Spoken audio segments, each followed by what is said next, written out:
So the struggles of becoming a tech YouTuber, or any YouTuber probably. Just on the way to work. Vlog number 2. Going to do like a little mini series of, 4 to 5 minute videos talking about little subjects I think is important for the journey, and maybe some of these will help you guys as well as I go through them myself. So it's the struggles of being a YouTuber. I think the biggest struggle I have is not consuming as much as I do, and create more. The art of creation is you create, you find out your flaws, and you find out tweaks that you want to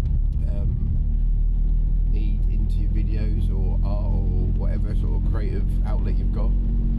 And and sometimes I'm a big sucker for watching too much to thinking I'm learning, when I don't think you're quite learning. Just sort of, I suppose, in that zombie mode of just sort of listening. I suppose maybe secretly, subconsciously, like maybe you are, taking words and notes in. But I think everyone knows you need to create and practice to get good. And it's the same from when I was a chef. You have to practice. You have to cook meals, make cakes, all sorts, to then see what wins, see what doesn't work. You know what I mean? Like when I first started as a chef, I thought, you heard all these different ingredients and dishes and stuff, and you thought, oh, I'll do something different. And then I can remember one time when I was like 16 years old, and then I thought it was a good idea to do, everyone's heard of parsnip and apple soup. I thought it was a good idea to do parsnip and pineapple soup. And it's disgusting. Everyone was like, why did you think that was a good idea? But that was just a lack of experience. And I've told that story quite a few times to my younger chefs who I've taught, to show that, even higher ranked people, head chefs or big YouTubers, they've all made mistakes. So we're all in the same path. So I think it's just a case of, we just have to learn to accept the failures, but use them as a positive. And like over consuming is not good for the journey, because you're not really, if you're creating, you're not learning, you're not growing, and people aren't seeing your mistakes. And people need to see your mistakes to for them to learn, and for you vice versa, like for you to learn as well. So I would say, like, don't overconsume, don't overthink, just create. Like this format now in the car, I was worried that is it going to work, is it not going to work? I don't know if it's going to work, but I have to keep trying, because it's only works for me right now, where I get time to talk and make these little videos. So hopefully something like this does work and resonate with people. But it doesn't matter if not, and we'll have to rethink and start again.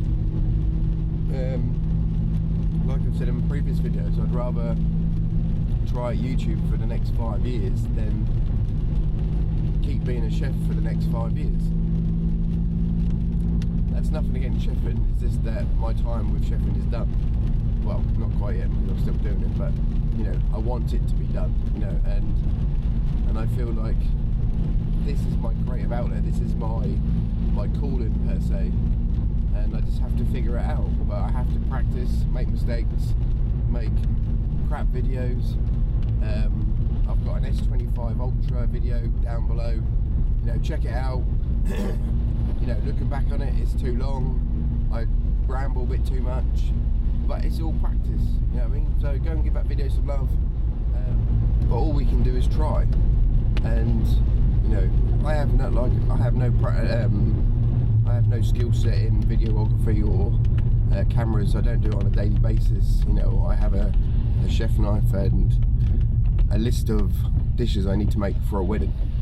But I've been teaching myself for over a year, how to use cameras, how to try and capture the light better, all that sort of stuff, which is all fun. But it's not perfect, and it's far from perfect. I see some videos and I'm like, God, one day that'll be what my video would look like. But we all have to start somewhere. And like I said, this channel is just literally about me documenting the journey from chef to tech YouTuber, and the struggles and the wins and the lows, you know, all of that.